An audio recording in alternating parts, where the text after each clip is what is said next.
Welcome to the Genetic Code. I'm your host, Jeanette Collins.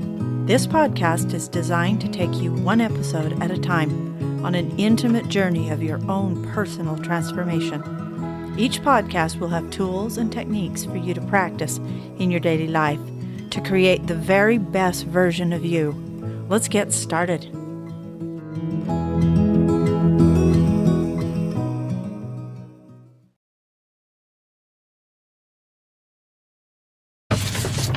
The critic. We all have a voice inside us that talks us out of changes we want to make. As you practice your meditations and changing your old programs and patterns, those old ways of being get challenged. You have practiced your way of being for a long time, and now as you turn the tide, the past of your old personality that is lived by these old programs doesn't want to change. The energy can be huge at times. This critic that judges you and tells you you're broken or should just be quiet has years of experience with you, that there may be some reality to the criticism. Old programs and patterns can get very set within us, and each past experience that we've had that reinforces the old patterns seems to make the program stronger. When I decided years ago that I wasn't willing to feel victimized by my past or current conditions I was living in, I, like many of you, came up against the critic. I remember the ways that the critic within me talked to get me to come back to the old familiar way of living. "You're crazy," it would say. "Everything's fine until you started asking questions. Look at the mess you've made." It was a big challenge for me at the beginning, because I really believed the critic within me. But my overall internal pain from living this way was louder at times. In fact, most of the times it was much louder than the critic. For a few years, while I learned how to change my life, I would find myself listening to this critic, telling me that I was crazy, I lost my mind, or what a true mess I was. The big one was that I was disappointing God, and my decisions to be free of old patterns was just some crazy idea that was off in left field, and I better rein it in before it was too late. I was constantly being dragged back emotionally to my old life, but I found no joy there.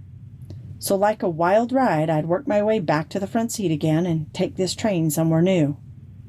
It took me years to learn the tool of catching my thoughts and emotions that were old, right in their tracks, and putting on the brakes. I would notice that I was feeling like a failure or some other negative emotion, and I would see what I was saying to myself. Then I would take a deep breath, at least one, and close my eyes. Then I would ask myself the same question. How do you know, Jeanette, what will happen if you keep going with these loving thoughts and behaviors? I'd never in the past gone this far before. I'd spent a lot of time buckling under the pressure of my old beliefs that anything new and different that wasn't sanctioned by others was definitely the wrong choice. But there came a time when deep within me, I knew that if I didn't change, I was going to be in my 70s, wondering what in the world this life was for. Why come to suffer with no end, and to not experience the richness and deep joys in life? I had moments of joy for sure, but that old pain always kicked back in and put a tint on my life that seemed so dark and foreboding. That's what old patterns and behaviors do. That's their signature mark. So you'll know what you're thinking and feeling and doing is incredibly old and predictable. I used to feel myself going through the loop of the past, and I believed for a long time it was there because I wasn't just settling for the same old life patterns and behaviors that others before me had done. This was life, so get used to it. But there's great news. I kept at it, and I kept changing how I was thinking and changing my emotional reactions to events, and I watched my behaviors change. It was so encouraging each time. I had the evidence on the outside show me that I was for sure changing the inside. I had so many moments where my husband, my ex-husband now, would have times where he would be angry and yelling at me about something that hadn't met his liking. I began to notice that I was calm. I wasn't trying to fix his anger or excuse the event. I could just stand there and listen. And at the right moment, I would say something similar to, "That's a lot of energy you got going on there. Thanks for sharing." Then I would walk away. I could now do it without a bad stomach ache and my body shaking, or me making up a whole bunch of something to put out the anger fire in front of me. And I could see that all the stuff happening in front of me wasn't really mine, but that my past participation had helped it to grow to an unfathomable size. Now my job was to stay in my own loving energy to me, breathe, and walk away. Whenever I got really stuck with the question, should I do this or that? I asked myself, would you doing that be loving to do to you? Most times the answer was no. And if it wasn't loving to do to me, then it wouldn't be loving to anyone else either. When I began to truly devote my time to meditation, the critic came up again, just to challenge me and see where I was at in my new beliefs and behaviors, and to see if there was any room left for the critic. Sometimes, a lot of sometimes, the critic got the front row seat to my life adventures, and sometimes he wasn't allowed in the theater. I know by experience now the myriad of ways that the critic has to get my attention. The critic might always be around to some degree or another, just as long as he isn't running the show, or I make my decisions based on the critic. Then for now, it's okay that I know he's there. I've tried resisting the critic or ignoring the critic, but each of those behaviors actually matched it vibrationally. It wasn't a fight I needed to get into to silence the critic. It wasn't me getting wildly louder either. It was me having the knowing through my constant practice of being loving to me in all events and circumstances, to talk with my inner self the way I talked with my children, with a loving, encouraging voice, a compassionate voice, and with wisdom to remind myself that if I listened and followed that critical voice within me, I would get what I already had, and the emotions were always negative, low, and uninspiring for action. So you see, the energy I had built up with the negative critic, always finding something wrong with me or my behaviors, was pretty large once. And since energy doesn't die or disappear, I knew it could alchemize. That if I used the energy from the critic I had built up to choose to be my loving, determined, and kind to myself, then the energy I'd once used to shame myself back into the old patterns and behaviors was now free to be used to create a greater love for myself and for others. I knew this was true because I didn't have to try anymore to talk very kind and loving to my children or others in heated moments. The charge had been altered from negative to positive, and it was beginning to bring me so much joy.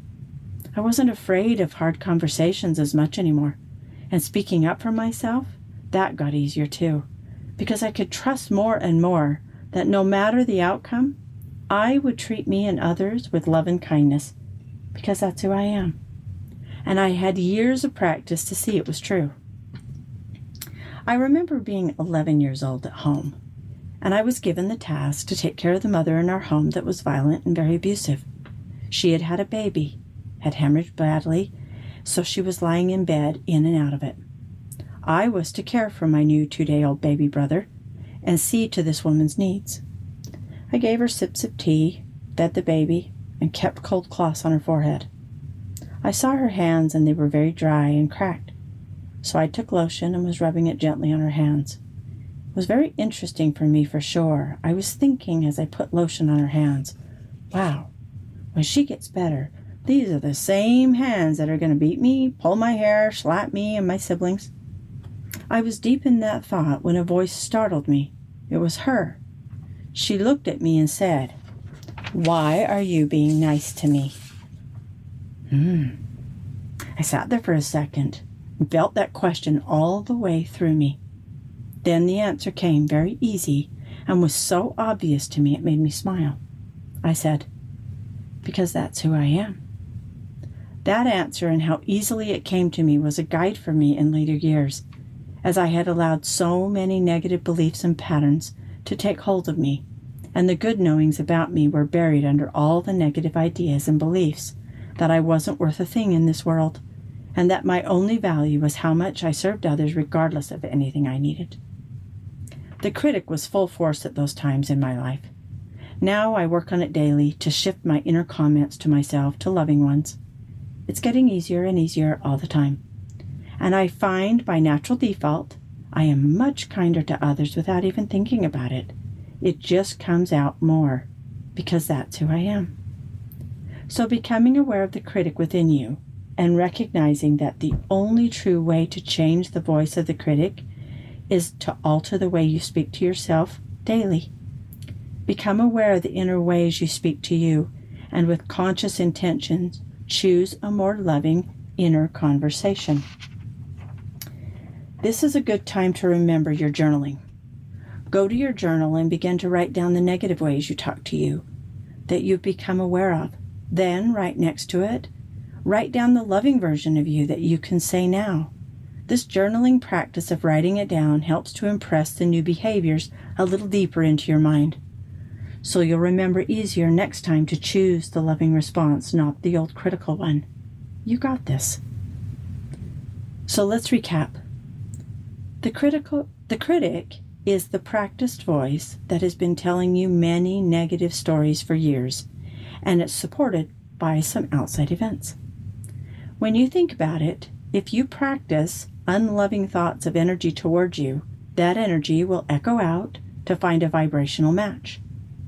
When you write and journal down your old patterns and critical thoughts, and you put your new desired thoughts next to it, remind yourself that you get to choose each time the old thoughts arise, that you come up with a better, more loving response.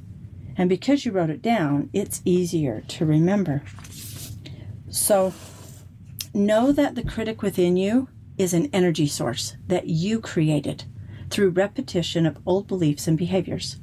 Know that this critical energy can have its charge flipped from negative to positive by you with consistent practice of a better, more loving way to speak to you.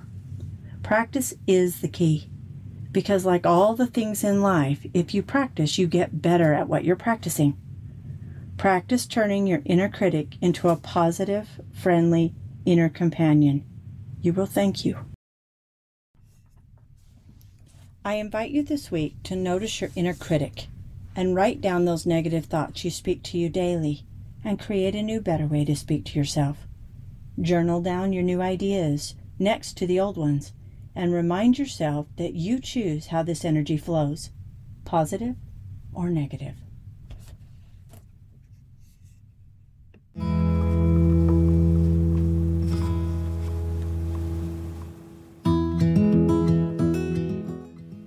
Thank you for joining me on this podcast. Please share this with others and tune in next week for another chance to learn, grow, and become a part of the greatest journey on earth, the journey to transform yourself, to empower yourself, and to extend that love to the world.